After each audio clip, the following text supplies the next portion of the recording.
Welcome to the Childcare Genius podcast, proud to be the world's #1 community for brilliant childcare leaders. Each episode will feature interviews with the brightest minds in the childcare industry to guide you into becoming a smarter business leader. Our hosts have opened 10 schools while raising 5 children. They are certified business coaches and are the top-selling childcare business book authors of all time. This episode is sponsored by Elite Childcare Insurance.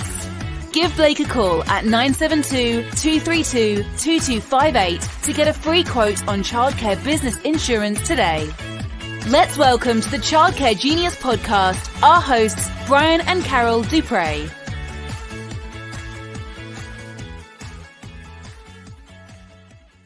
Welcome to episode 82 of the Childcare Genius podcast. We're your hosts, Brian and Carol Duprey. Hey, everybody. Good to see everybody. We're back from traveling, home for a few weeks now before we head back on the road in March. So got some podcasts we're going to be recording.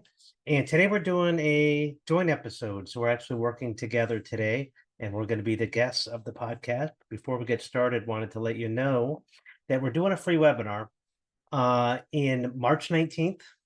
Of 2024, 2 p.m. Eastern.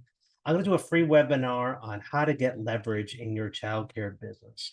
And we have this motto that we're using in 2024, and it's less is more in 24.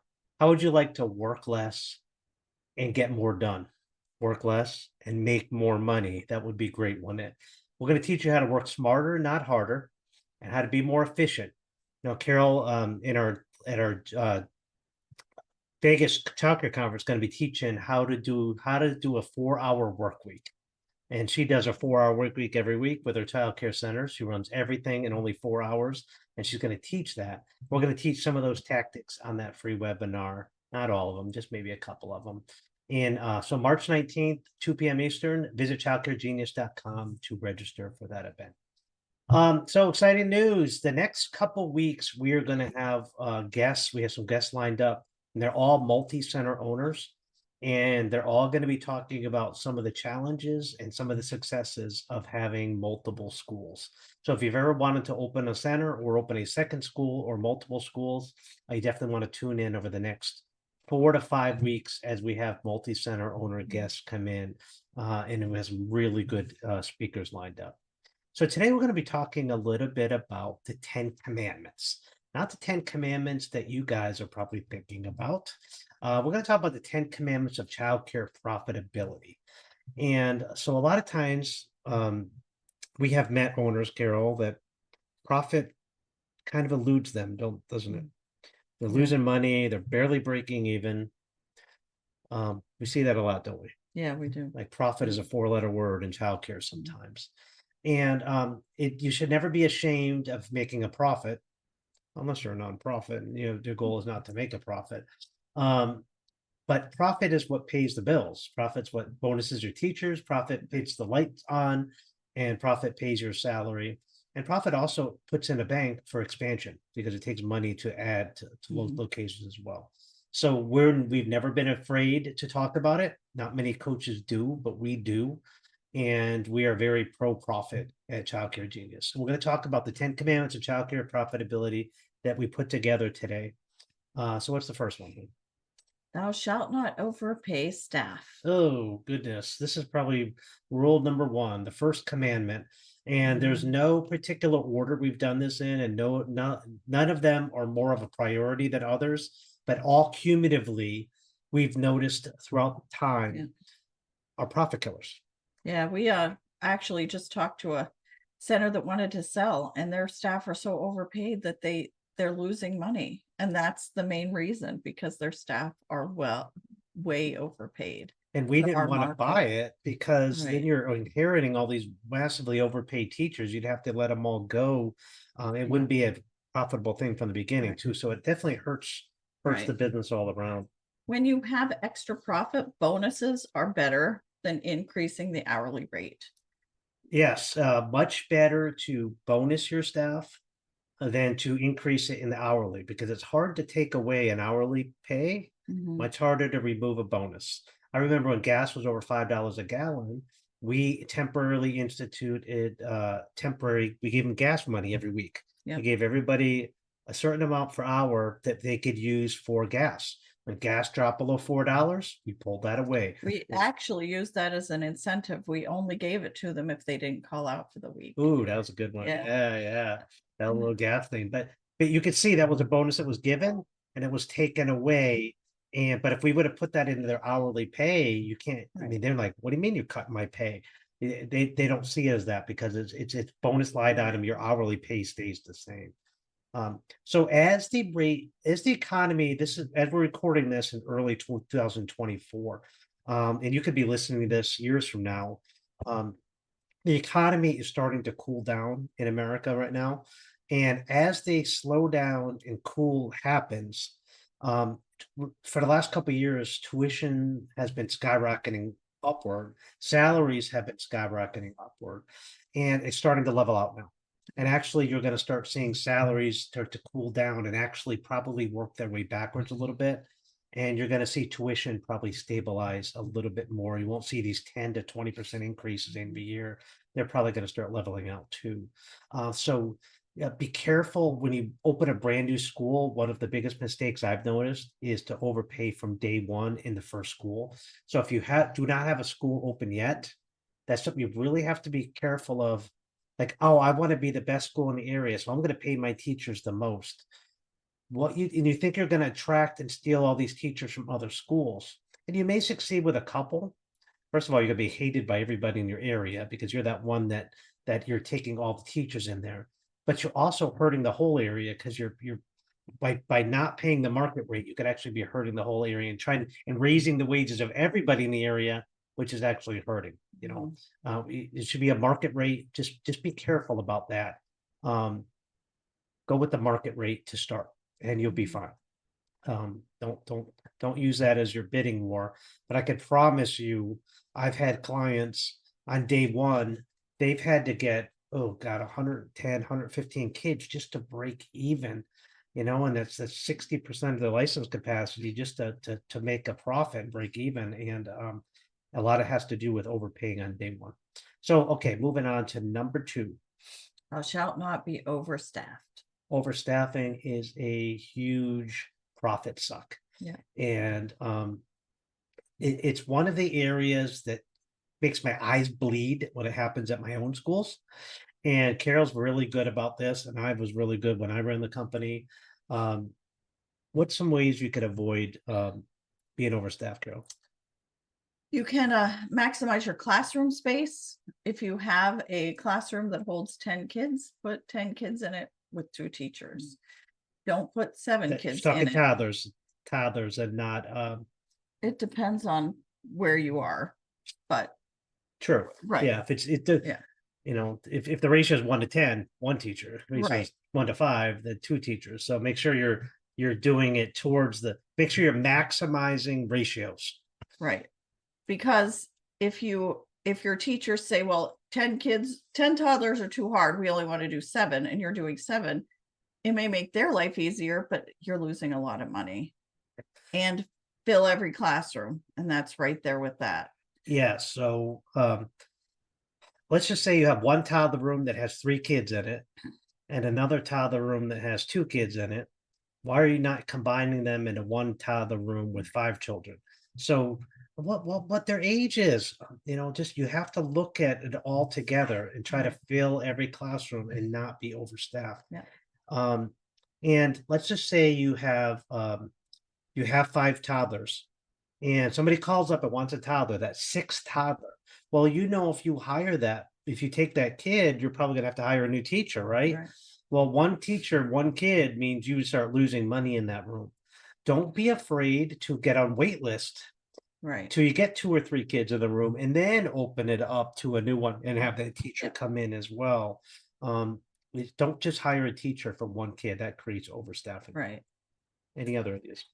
Floaters, you can pay them more but use them as needed, which means they can be in any classroom, in any center. If you have centers that are close together, we have floaters that go between centers wherever we need them to.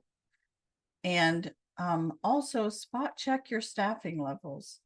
we check on our bright wheel to see what the staffing is a couple times during the day. We just peek in and see the ratios and see if they maybe have 2 staff there that they don't need, and we find out what they're doing. One thing we've noticed, if a director is the one controlling staffing, meaning they're the ones who schedule staff, they're the ones who have the power to call people in. At those schools, overstaffing tends to happen at a much higher rate than if the staffing is controlled centrally, either by the owner Yeah. or by an executive director. And at our schools, our directors don't have that power for scheduling. It's done externally. We have one person who handles that scheduling, and that one person shuffles people as we need it. And when that people call in sick, they call into that central person who shifts people around. And that takes it out of the director responsibility to have to worry about staffing. And one thing we've noticed that directors normally don't like covering in a classroom. Right. Nobody, Unless they have to. there's some maybe Yeah. that really like it, but what I've seen is the vast majority, they don't like covering. So they will overstaff you 3 people in case 2 call in sick, just for that, just to make sure they aren't the one that has to cover in the classroom, not thinking that it's costing the owner tens of thousands of dollars a year in overstaffing costs. So that's why the owner can't put their head in the sand when it comes to financials and staffing levels. You really have to have your pulse on this.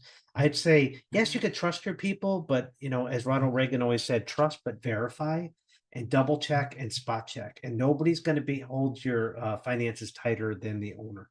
So be really careful. Brightwell does a thing called 15-minute counts. A lot of programs do it, where you can do 15-minute counts throughout the day to make sure that there's proper staffing levels. And the biggest staffing problems we've noticed is the first 2 hours of the day and the last 2 hours of the day. Usually the middle of the day tends to even out where that, but as they're coming in the morning, overstaffing usually happens in the evening. So that 15-minute counts the first 2-3 hours, and the last 2-3 hours really helps to know how many teachers to bring in at what time. I've coached some people that they bring in every one of their teachers when the center opens. So they get 8 to 10 people there with 6 kids. That is such a waste. And at the end of the day, they're shorthanded, of course, because everybody wants to go home early. Like nobody wants to work till 5:30 closing time. And they have problems there. So just be careful with that. All right, moving on. Number 3. Thou shalt not overpay on taxes. Yeah, this is one of those things where the government will happily take extra money from you. I have a mission to never pay a penny more than I have to. And you should have that same mission. I'll pay my fair share, but not a penny more. And you should have that same logic. And if all it takes is good bookkeeping and proper financial strategies, a lot of times you don't know how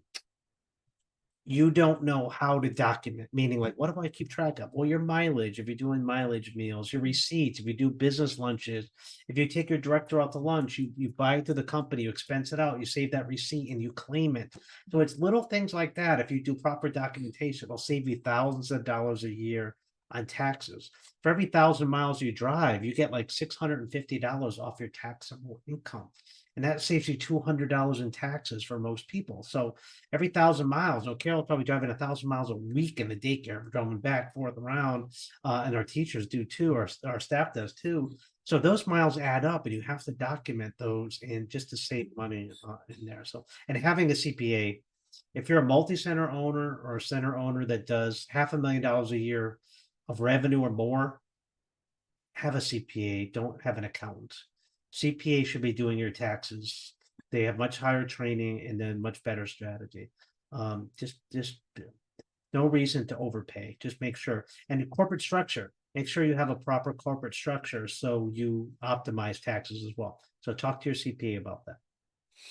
Thou shalt know thy finances inside and out. 90% of childcare owners are financially illiterate when it comes to the profitability of their business. 10% know how to read a profit and loss statement or even know what a balance sheet is. And that's scary because some of you guys are running $1 million payrolls in $1 million companies, and some of you have $1 million profit. a year, and you really don't have the knowledge on the financial side. So educate yourself. I didn't know it when I started either. I learned, I took classes, I did QuickBooks courses, I took financial stuff just to learn. So the more you learn, the better you'll be at finances. Make sure you work on reducing your debt. Carrying a debt load can put the financial strain on your business, especially during tough times. What else? Huh? Well, too many people say, well, that's why I have a payroll company. That's why I have an accountant. But then when we look at their profit and loss statement, we're like, what is this category? It doesn't make any sense. And they're like, I have no idea. Oh, no. So you really need to understand everything. Even if your CPA or your accountant, if you're a smaller center, you need to regularly go over those sheets with them to know what your expenses are and how things are categorized. For sure. I meet with my accountant for 1 hour a month. That's part of our contract. And I spend an hour and I look at every line item. He looks at the profit and loss statements of all three of my companies. And we look for red flags and we make sure I understand everything and ask a lot of questions. And I highly recommend doing that as well. Watch your debt, again, smart debt only. Know how to read a profit and loss statement. But knowing those finances help.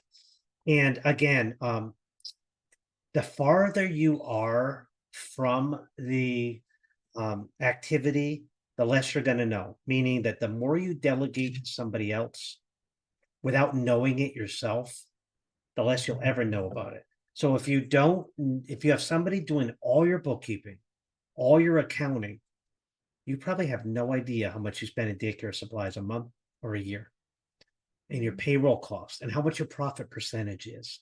And that is where the problem leads. I've got on coaching calls with people that are losing money, can't make payroll.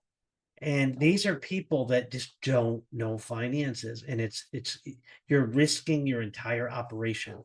And remember when I said the economy is going to cool this year? Yeah, it's going to happen. We might slip into recession, which means you might have to go with 20% less children. What'll happen? If you're making 20, 30, 40% less profits and the money's not coming in and there's no grant money behind it. So what's going to happen to your school when you can't make payroll? That is where you start to worry about. So the more you know, the more educated you are. And just because you have money in the bank doesn't absolve you from the responsibility of knowing the financial side. Keep following us, come to our conferences. We teach a lot of financial stuff. We're probably the most financial heavy training on financials and diversification of any coaching group out there, because it's something that I know and so passionate about, is educating you, the public, on knowing your numbers and knowing finances. Number 5. Thou shalt build a strong leadership team. Yeah, why was leadership in profitability? Because with weak leaders creates weak profits. Strong leaders create strong profits and a strong business model. It's something, again, we invest heavily at Child Care Genius. We're going to do a whole day of it in our Las Vegas conference, leadership on the owner level and the director level. You need to invest in leadership training, because guess what? We're not born. Carol and I were military, so we're military trained in leadership, but it doesn't come natural. It's not taught in high school, not taught in college. So you need to take courses. You need to learn, read books, John Maxwell books. You need to go to different courses. What else? You need to be able to, well, if you promote your leaders from within, you know that they're leaders that you can trust, because you've already learned how they work, and you've learned how they work with the kids and how they interact with other people in the company. So you know if they would make a great leader. If you're hiring somebody off the street, that's a little bit harder. You have to go just by their references. Yeah, Carol and I, again, 24 years, we've only hired one director off the street, and that was our first one. Every single director and executive director, every leadership person from 24 years, and there's been a lot of them, have all been from within.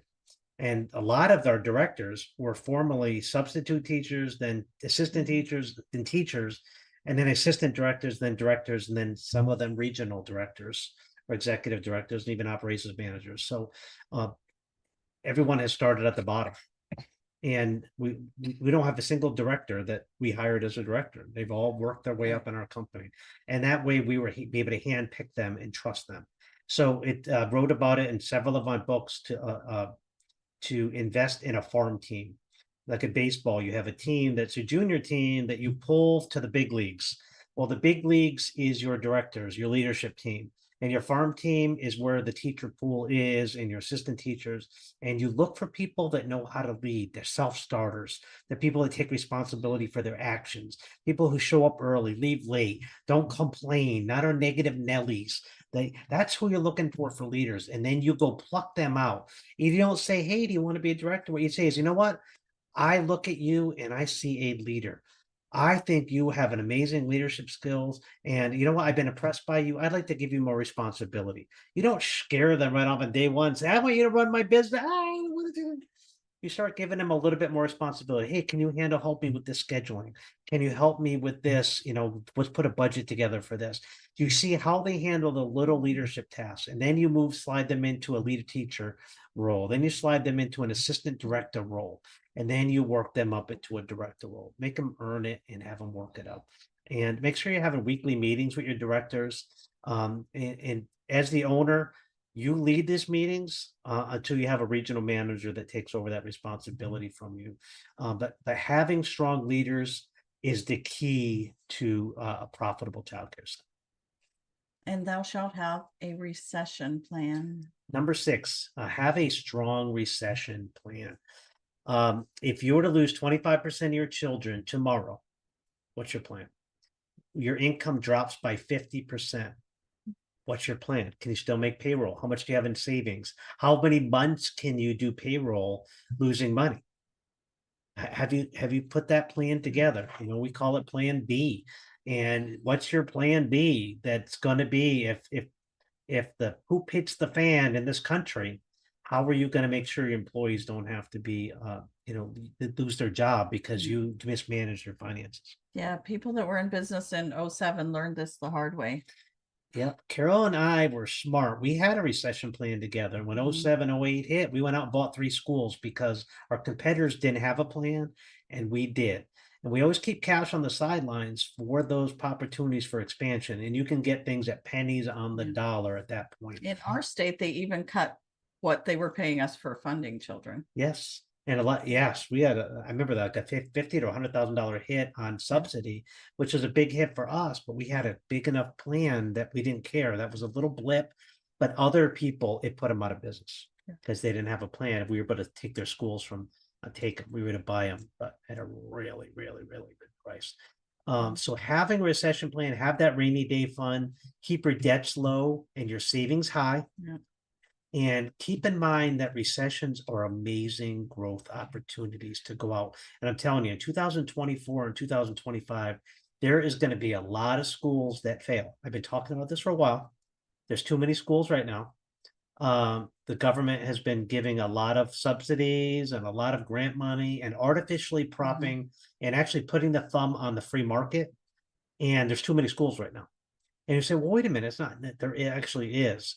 And there's people in the childcare business who have no right to be in childcare. They're the horrible schools I've seen out there, and you might have seen them, some of your competitors. So we need those schools to close. And what happens at that point is you're going to get their kids and you're going to get their employees, and it helps the market to stabilize. And that's just how the free market works. And there'll be winners and losers. And everybody's listening to this. I hope they're going to be the winners. Having a plan will help you win. And thou shalt not take sides in political debates. Oh my God, this is one of those ones I hate to talk about, but I have to talk about because it's an unforced error on owners' parts to get political in childcare. Stay out of it. Learn to be Switzerland. Get that little Switzerland map and stay out of both sides of a political debate, both sides of religious debates. Stay out of it. I'm going to give you a reason. Because no matter what side you come down on, half your parents will be on the other side, and they will be pissed off at you for taking a stand on whatever side of the issue you are. And it's irrelevant, the topic. totally irrelevant, the topic. But by you taking sides, you're going to upset people and they will leave. And they will never tell you why they left. And it's unnecessary because there's no need. Stay out of it. And I'm going to give you an example. And I've talked about this before. Michael Jordan, who is a professional basketball player, as most of you know. He was asked to endorse a Senate Democrat candidate many years ago. And he had already retired. So he's like, okay, it's not going to affect my basketball career. But he told them, no, I can't do that. And they asked him why. He said, because Republicans buy sneakers too. He didn't want to offend Republicans who buy his Air Jordan sneakers by endorsing a Democrat candidate. He can vote for them. Nobody's telling me he can't vote for him. Probably put a sign in his yard for him. Mm-hmm. But by publicly endorsing him, by taking sides in an issue, he can alienate people. So stay out of all these political debates. Be careful what your staff is doing in there, because I promise you, you'll have parents that leave you over your issue, and there's no reason. Don't put political signs on your lawn.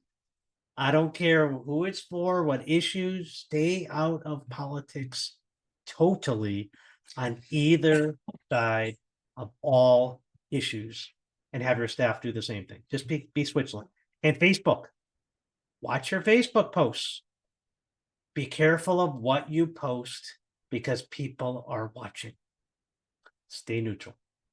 All right, that's all I'm going to say on that. Like I said, it doesn't matter what side of the debate you're in. I probably agree with you 99% of the time what you're posting. But 50% of the people won't. Why upset people unnecessarily? It's too hard to get a parent in the door. And you say, well, I don't want that parent anyway because they feel that way. Well, guess what? That child doesn't feel that way. And that child needs your center. So don't punish the child for the views of the parent. Just stay out of it. And I think you're better off. That's just my opinion. I've never put a political sign on my lawn. I've stayed out of things. It was a smart thing to do. And I teach it now, and it's hard. And right now, there's so many people are alienated. And guess what? Facebook never changed anybody's mind on any political issue ever. Right. So there's no reason to put something in. Hey guys, I'm for this issue. There's no reason to telegraph that. How about just teach kids and talk about what we do in teaching children? Stay neutral. All right. Number 8. Thou shalt raise tuition annually. Raise your rates annually. At least adjust them and look at that. I talked to a client the other day, and this is not a client. This is just a coaching call. She was struggling financially and barely able to make payroll, and has not raised her rates in 4 years. We're talking through recession. A gallon of milk is, eggs, milk, heating oil, salaries, everything has skyrocketed in the last 3 years, right? And she has not raised her rates in 4 years. And I said, you will be out of business 6 months from now unless we make a change. So we did a $50 a week increase, which is still way below market. And I'm able to now to get her to profitability with that. And her parents didn't balk at it. It was a big jump. But it would have been much easier for them to do $1,250 a year for 4 years than 50 at once. That would have been easier for the parents. That would have been an easier pill to swallow. So don't do that to your parents, and don't do that to your staff. You're jeopardizing your staff's job by not raising it annually. Everything's going to go up every year. We write it right into our handbook. Rates will be adjusted annually. They expect it. So if you write it into your handbook, they'll expect it, and there's no surprises. We've had some years where we raise it twice, where the cost of heating oil and electricity and everything else is going up, and we have to raise our rates again. Yep. To be able to make a profit. We don't apologize for it. Right. Because our teachers, deserve to be compensated fairly. And by not raising it, you're putting them and paying them not what they're worth as well. So be careful with that. Thou shalt reduce liability to the utmost extent possible. Nothing hurts profitability like a lawsuit. And lawsuits can sink your whole business. So be properly insured. Not being properly insured is an unforced error, and it does definitely can cut into your profitability. Make sure you have the proper corporate structure, whether it be an S corp or an LLC. Make sure you have that so you have protection. I did a call with somebody last week who has a child care center license for 125 kids, been doing it 20 years, and is a sole proprietor. Does not have a corporation. What happens there? If a kid dies in your program, they're getting your house, they're getting your cars, they're getting your retirement program because you don't have separation between yourself and the business. They will go after your personal assets in a lawsuit. You have to have corporate separation. A corporation is a separate entity. The corporation gets sued, not you, if you've done it right and you structure it right. So my advice to this young lady was to get that thing incorporated today.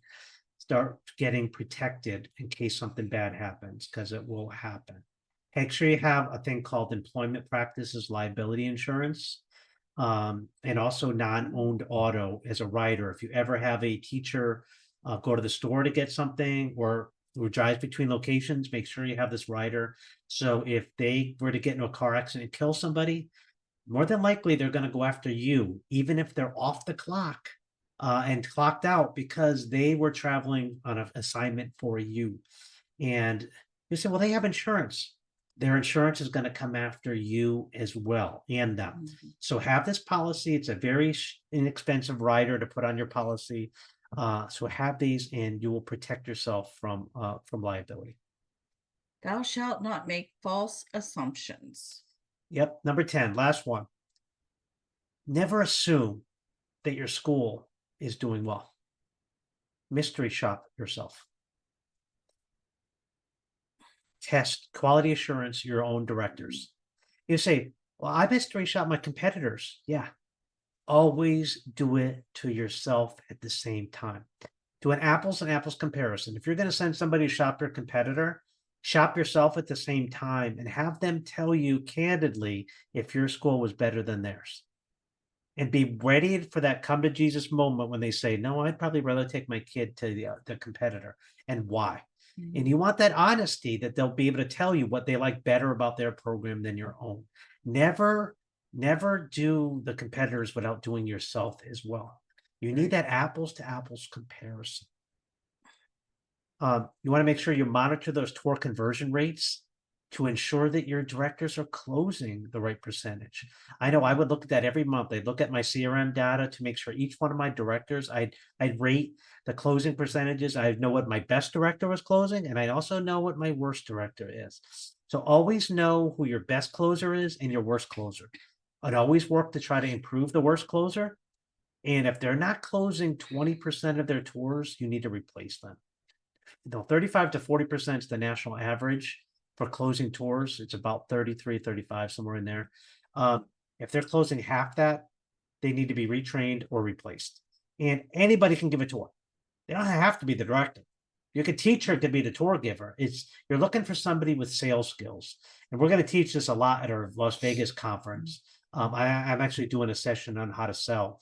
And do you realize when you sell a childcare spot, you are selling a product that costs more than a brand new Mercedes. The lifetime customer value of a childcare person, or a child, if they're paying just $300 a week, that's $15,000 a year. In the 4 years they're going to attend, that's $60,000. You can get a new Mercedes for $60,000. Lower end model, mind you, but you still can. Now think about it. Do you think that Mercedes salesman has sales training?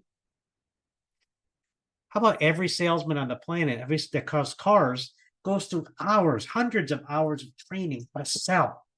Why aren't you training your directors how to sell? They're selling a $60,000 product. and you don't teach them how to sell it, or you don't put the person in there that has the best sales skills, if they're not good at it, you could be losing hundreds of thousands of dollars. This is one position in your company that you have to get right. The tour giver is probably the most important to your center's profitability. And having somebody in there wrong would be like having a designated hitter on a baseball team who can't hit a ball. This is a salesman that is going to fill your school or sink your school. So make sure you know that. Also, make sure you run quarterly profit and loss statements to make sure your center remains profitability. Know your numbers, know your inside out, know where you are comparative to your budget. Again, don't make false assumptions. Don't assume everything is great. Hey, I still have money in my checkbook, so I must be good. Bad assumption. My director, she does tours. Many is she closing? Look at the percentage. Look at the data. The numbers never lie. All right, that is the 10 commandments of childcare profitability. I hope you guys have enjoyed this. We are excited for our Las Vegas conference. We're going to be going there next month. So we're just excited. We have close to 300 people. We're between 250 and 300. I think we're going to be somewhere in the middle of that, which is great for our first US conference. We're kind of excited about that. But if you need help in your childcare business, you would like a free coaching call from somebody on one of our certified coaches on our team, any area that you could be struggling in, just go to childcaregenius.com and select that like a free coaching call button. And you're guaranteed to come away with 2 or 3 action items to help grow your business. And don't forget the free webinar on March 19th at 2 p.m. Eastern. Again, childcaregenius.com to register. So this concludes episode 82 of the Childcare Genius podcast. Well, 82 episodes already. This is actually the 100th episode we've recorded because we had 18 episodes in season 1. So, wow, 100th episode. Are you excited? Yeah. It's been fun. We've been having fun. I get to do this with my best friend every week, so it's exciting. Anyway, thanks again for joining us. And just a reminder to hit the subscribe button so you won't miss a future episode of the Childcare Genius podcast.